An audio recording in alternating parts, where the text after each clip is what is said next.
Thank you for tuning in to another episode of Curious Cat Crime Sunday with Shelby. And today's episode is going to be on the cold case files of Tim Hack and Kelly Drew. And let's get to it.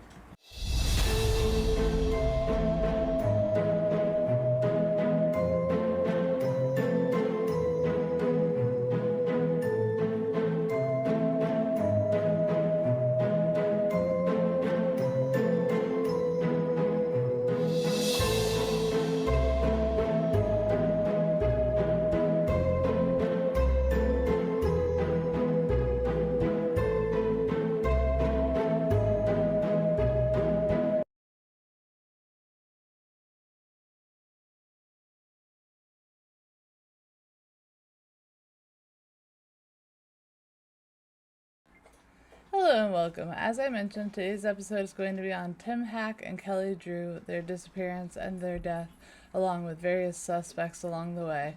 It was a cold case that lasted for, I want to say, 26 to 29 years. And I got my information from a Cold Case Files episode, along with an Investigation Discovery special and various articles. So, without further ado, let's get into it. Tim Hack and Kelly Drew were high school sweethearts. Tim's family had said from the very beginning that they thought they were a perfect match and that they would one day be wed. Unfortunately, that would not be the case, as they would not live long enough. Tim's family lives on a nice big farm, and his brother always thought it was very cool that a city girl would be willing to come out to the farm and hang out with the boys. And his farm was a family farm. They would get up every morning and do their chores, help the animals, and things of that nature. On August 9th of 1980, Tim and Kelly went to a wedding reception at the Concord House. They arrived at around 10:30 p.m. and stayed for around 30 to 45 minutes, in which time Tim had a beer and Kelly had a soda drink, says witnesses. And when they left, there were witnesses that saw them leave. However, the next morning, Tim's family went to wake up, and normally Tim would wake up with them because they have to take care of the farm, and he was not there. But this was unlike him, they said, because typically if he was to stay at a friend's house, he would have called and let them know, as to not worry them. So they called Kelly's family to see if they stayed there, and they did not. This is when Tim's father began to get worried. Tim's father ended up driving out to the Concord house only to find Tim's car still there. The door was not fully shut, and inside were his keys and his wallet, which was very unlike Tim, says his father. So he immediately called the local sheriff's department, who came out and found a checkbook, a wallet, cigarettes, keys, among other things inside this vehicle. However, it did not look like there was a struggle. But they interviewed many people who were at the wedding, and one thing that kept coming up was there was a strange, dark, and dirty van at this wedding in the parking lot. Now, this is a very big parking lot. It's very dark. It would be very easy to abduct someone from if you just wait for the right time. And it's also very close to an interstate. So they were wondering, did these kids take off? Did they elope? But after it being a day, 2 days, Tim's father said if they were to have eloped or run away, they would have never left them worrying like this. They would have called and let them know. So this was not the likely case.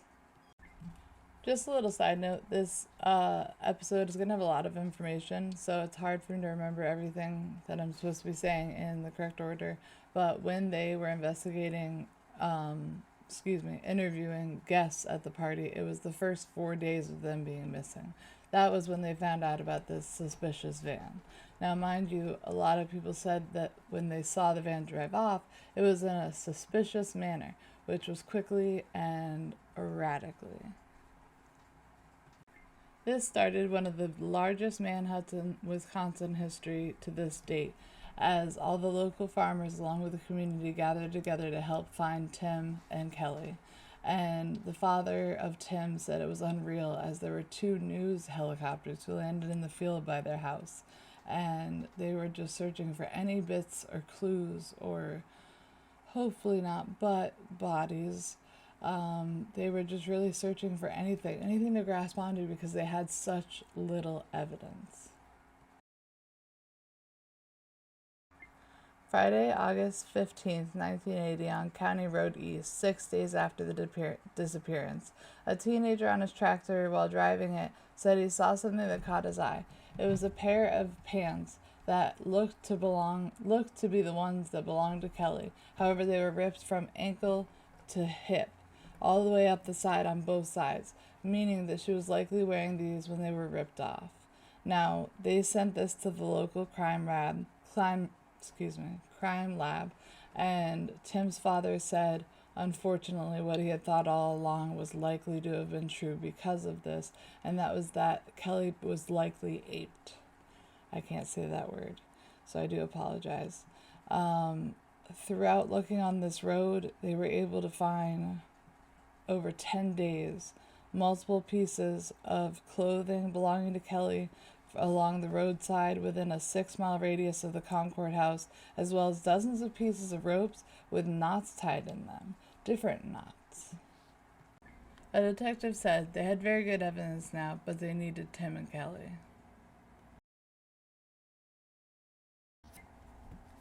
71 days after the disappearance, squirrel hunters from Milwaukee are out in Ixonia, Wisconsin area, which is approximately 7 miles from the Concord house. While they're walking in the wooded area, they stumble across a body and immediately contact law enforcement. Law enforcement comes, but due to it being very, very dark, all they can tell is that it is decomposed. They set up a perimeter and wait till dayfall. So once the light comes up, they notice around 100 yards away, they locate a male body. He is fully clothed and appears to be wearing the same clothes that Tim was wearing on the day he disappeared. The manner of death of both of them was ruled homicide, sadly, and Tim's family had the radio on and they heard that, and they indeed found both bodies. The detective was there with the family, with the parents, telling them they did indeed find Tim and Kelly.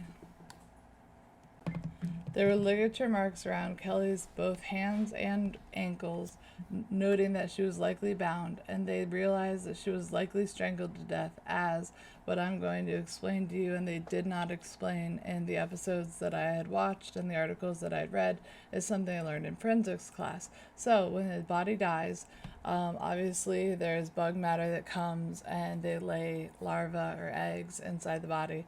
They do this through open holes. So so like if it's a stab victim, it would likely be in wherever it was stabbed, the mouth, the nose, different orifices that are open. However, there was a lot of bug matter around her neck regarding that she was likely strangled and had marks or cuts there.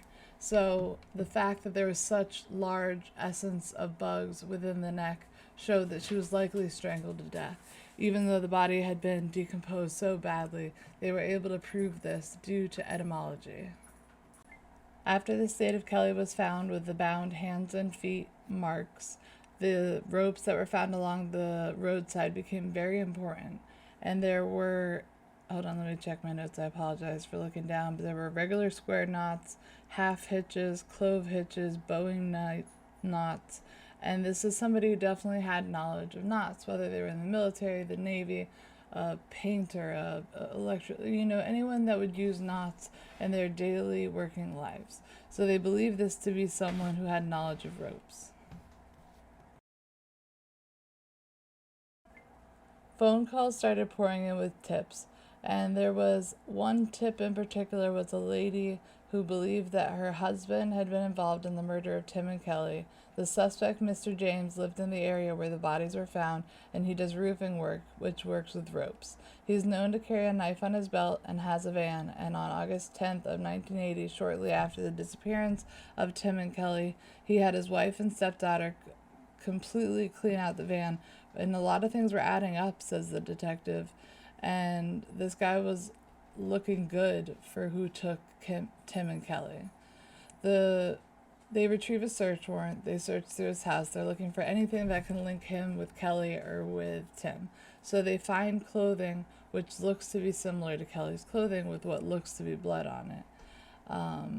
However, he ended up not being the guy, but his wife admitted that he was an alcoholic and physically abused her, along with actually assaulting her daughter, his stepdaughters. So when it was found that he was not guilty due to a polygraph test, among other things, of Tim and Kelly's murder, he was charged with the actual assault of his stepchild. Tim's sister says she knows that her parents and Kelly's parents worked together to pay for the funeral. They died together. They wanted them to be together eternally. And I'll post a photo of the gravestone probably around here. Let me move my hand. I thought it was a very beautiful gesture that they came up with. At the very bottom, it says, "Together, kidnapped and slain." I noticed they were born about a year apart and, obviously died on the same day, and it's a double heart gravestone. And I think it's wonderful that the family had thought they were going to end up getting married, right? So to be buried together and to lose their life together, it's sad, obviously, but it's a wonderful thing that they were able to be buried next to each other. And I think that was great. Not that they died, obviously.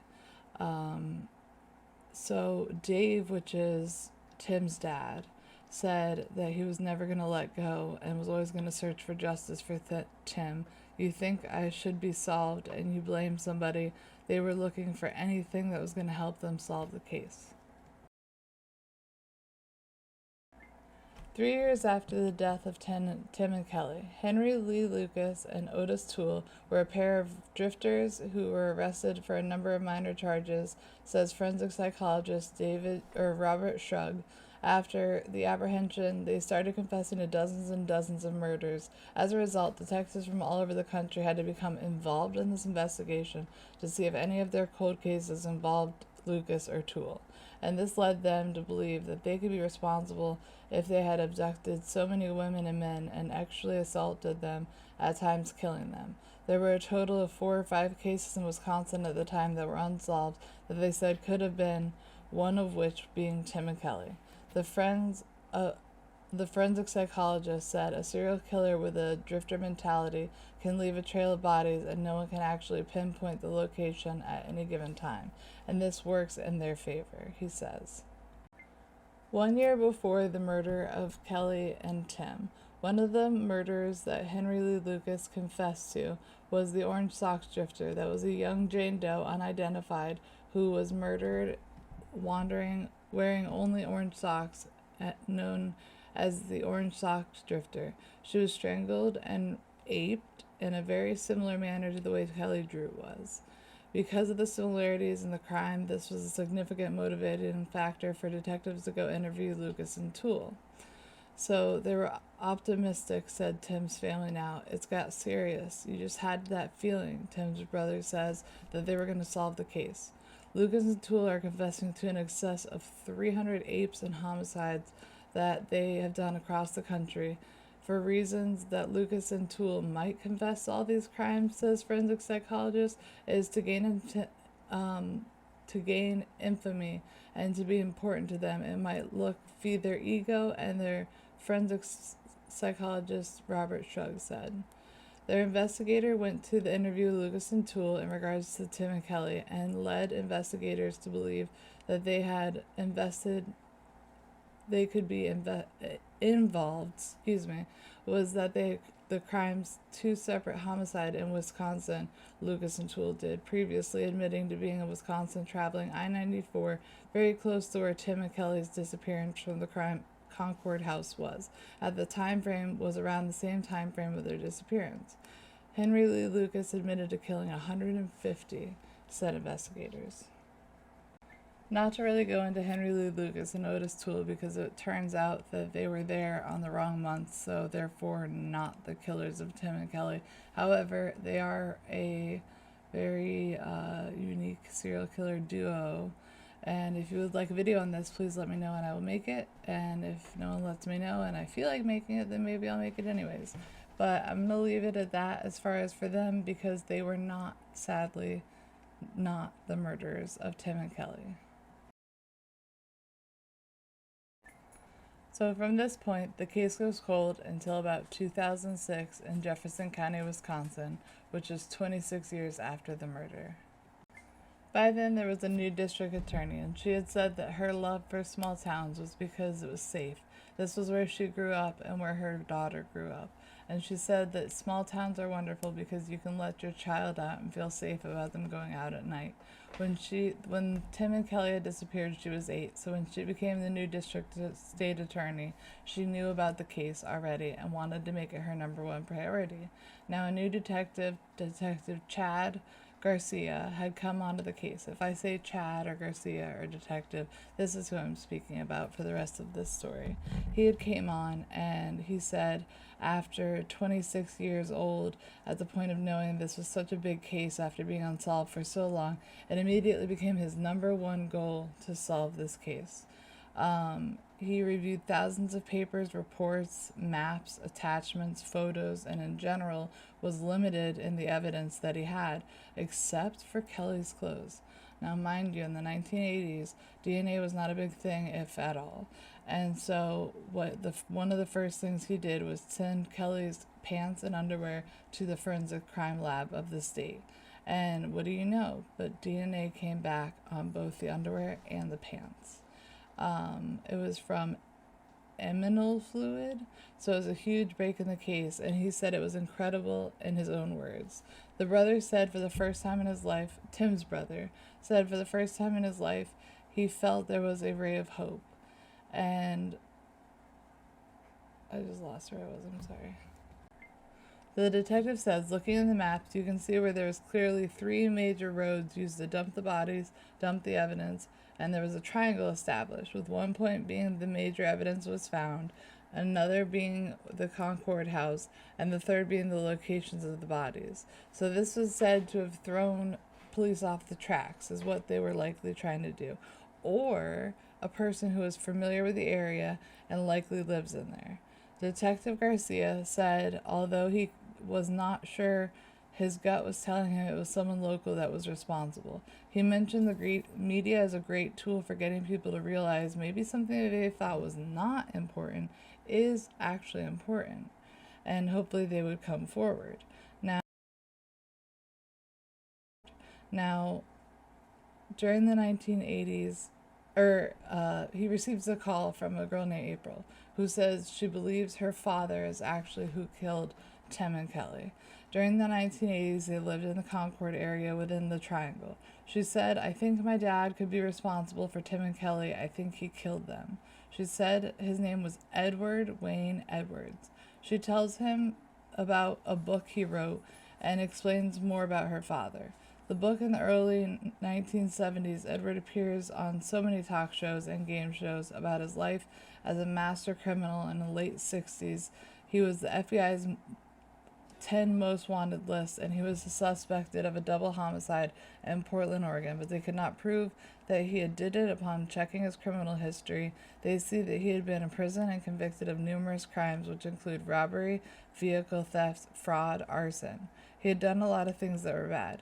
He goes on the circuit talking about what a horrible person he had been and what a great person he has become. Edward says in his own words in an interview, I met a man who was a guard at the penitentiary, and he said he was the one that helped rehabilitate me. And district attorney read the book and said that she was so interested that he displayed so many classic signs of the stereotypical signs of a serial killer. He was a bedwetter, he had an affinity for starting fires, and he was extremely controlling.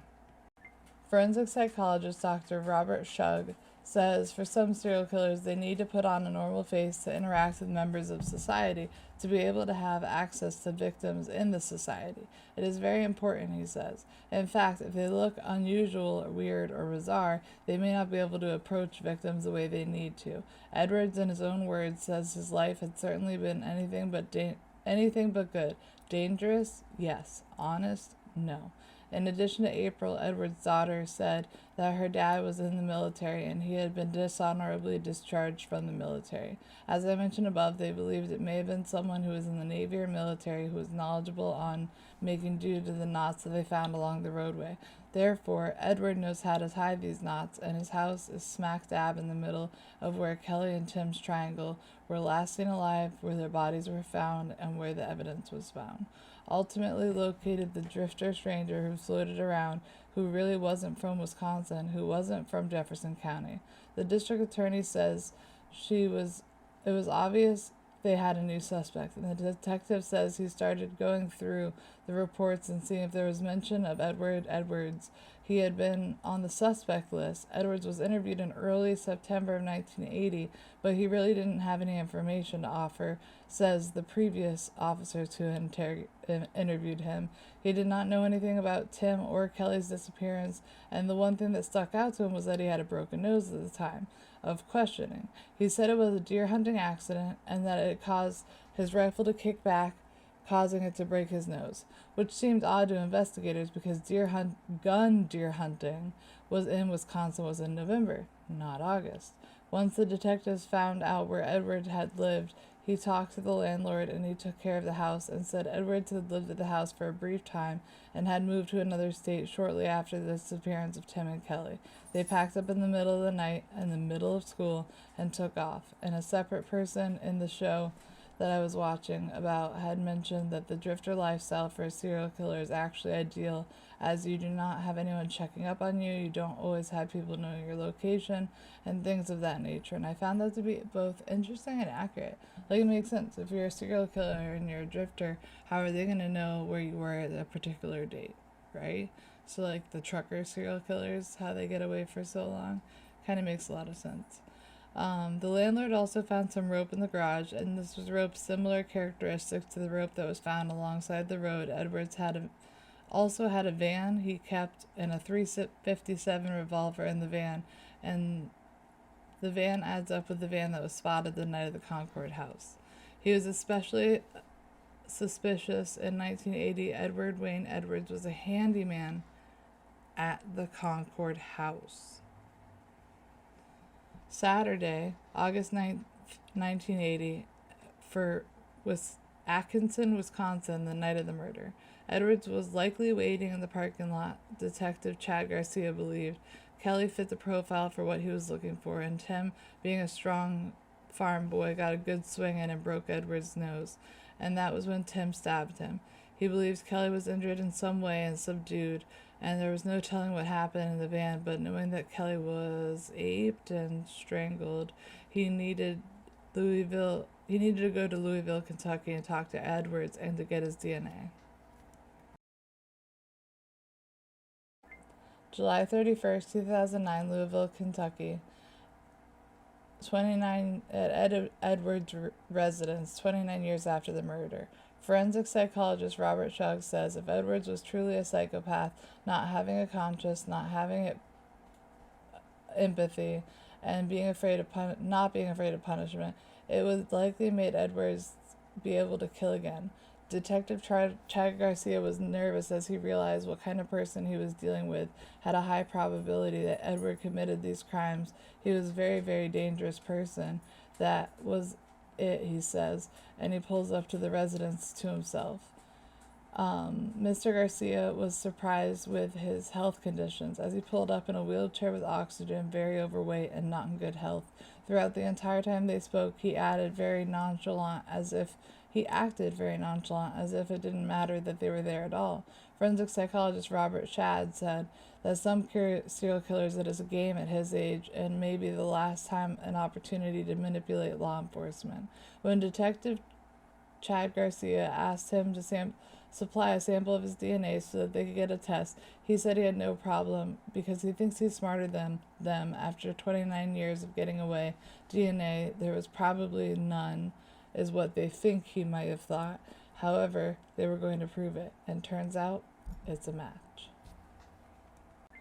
July 31st, 2009, Louisville, Kentucky Metro Police Station, 29 years after the murder. At this time, they took him into custody and interrogated him.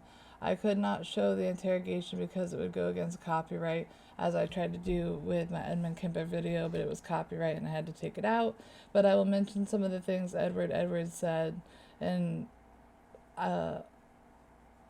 he said, "Should I be concerned?" I'm joking. forensic psychologist says it's an superficial charm, but they can turn on and off and will in order to do their bidding. Watching this interrogation was interesting to me, as he is being so friendly and kind towards the police officers and people who are coming in and out and bringing him food and drinks. He has a big smile on his face the whole time. He was very charismatic, and even though he's in terrible health, a large man in a wheelchair, Detective Chad Garcia and DCI agent speak with Edwards. They read him his rights, and he agrees not to use a lawyer. He waives his Miranda rights, basically. They explain the number of things showing that he is responsible for these murders, and they're trying to get him to give them a memory of this moment. They're feeding into his ego and saying are that his, and they're here to listen to anything he has to say. Detective Garcia says that it's his one shot and completely denies ever killing anyone. He says, I have never killed anyone. And Garcia says, I'm going to ask you then, who did? And they cut it off there, so I don't get to see what Edwards said. Throughout the 8+ hours of interrogation, Edwards remained calm the entire time and infrequently would try to change the topic. He would talk about things such as medication or anything he could to stay away from talking about Tim and Kelly. He's manipulating law enforcement, and the interrogation is very consistent with who Edward Edwards is and has been his entire life. He lied and manipulated and conned. At the end, one of the detectives gets frustrated and says, at the end of the day, your DNA was there, you can lie all you want, you're a nobody, and I'm in charge. You're not in charge. This is the one time during the interview portion that I noticed he had kind of a negative demeanor to his face. He wasn't smiling anymore, he wasn't joking, he wasn't laughing. He did not like being told he wasn't in charge, I'm assuming. But this still does not work. He does not admit to it. So they decide to feed into his ego. They hand him his book that they brought with them, and they ask him for a signature. And to which Edwards says, do you have money? And to which Garcia says, I'm a police officer. I don't have any money. He jokes. Edward laughs, and he enjoyed that the detectives say during the final hour they asked if they could explain the eminal fluid DNA found on Kelly's clothes. And the unbelievable story he says is that he had had sex with her. He told the detective say consensual, and Edward says, who, me? Yes. The detective says, not forcible, and he says, oh, no. It was consensual. Tim and Kelly were joined at the hip, said District Attorney Kelly Drew is not just going to go off with some blatantly and have X with Ed Edwards in a cornfield. But Edwards' lawyer could have said it was consensual, and the lawyer says the district attorney would have to prove beyond a reasonable doubt that this person who killed them and the DNA was good. But from a prosecutor's standpoint, is it strong enough, she said. After conducting the interview with Edwards, which was digitally recorded, the detective, Chad Garcia, went back and to see if there was something that he didn't pick up on, maybe the certain movement or that told him he was lying, or something he said that maybe he didn't catch, and he heard something and he wasn't too sure. So he had other people listen to it. And after multiple people listening to it multiple times, they hear under his breath, when he thinks no one is listening, damn it, I killed her. Clear as day. And so they knew that they had him.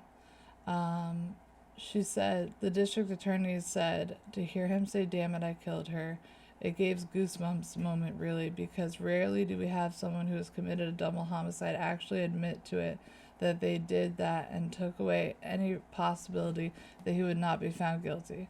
Garcia, the detective, says we got him, we got our guy. Ultimately, he pled guilty to killing Tim and Kelly, and we don't know why he confessed, but he has been playing the game of cat and mouse for many years. But he was happy to see the two families get the closure, and Tim's brother says, it was over. You know that feeling? It was over. Ed Edwards returns to his Concord, to face justice for the murder of Tim Hank and Kelly Drew, but his health fails and he reveals a 33-year-old secret to a cold case detectives in Ohio. While Edwards is in the infirmary in Wisconsin, he begins sending letters to detectives in Ohio regarding two other young people that he had murdered, Billy Levaco and Judah Straub. His goal is to return to Ohio and get the death penalty for killing them. However, Edward because Edward wants to maintain control over his life and the trajectory. He said he will say or do anything to win the opportunity to present himself and to maintain control. He's again trying to manipulate the system and control the future. He doesn't know, however, that during the time of this murder, there was no death penalty. So therefore, he's grandfathered into not getting the death penalty. He confessed to a crime that he's not going to get the death penalty for. However, then he tries one other thing.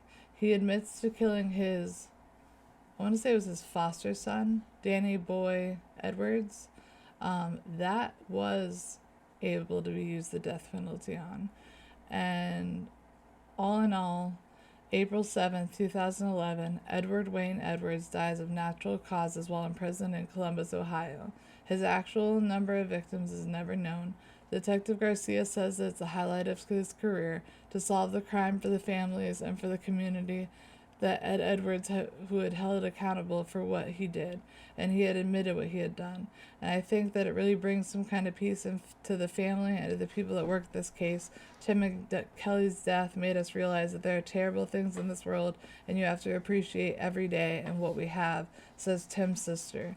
Tim's father says, Tim is a son a lot of fathers would have liked to have had, and his brother says they'll never know what he may have been, or I'm gonna cry, or what he would have done. But Tim and Kelly will never be forgotten thanks to the people that put on shows such as the one I watched and the articles such as the one I researched. They never will be forgotten. So this is not the whole story of Ed Edwards. Also, again, another one like Otis and Toole. If you would like a video specifically on Ed Edwards, not just on this case, let me know. I'd be happy to make it. I'll read his book. I'll do the research. So just let me know if you'd like to watch that, and I will make it.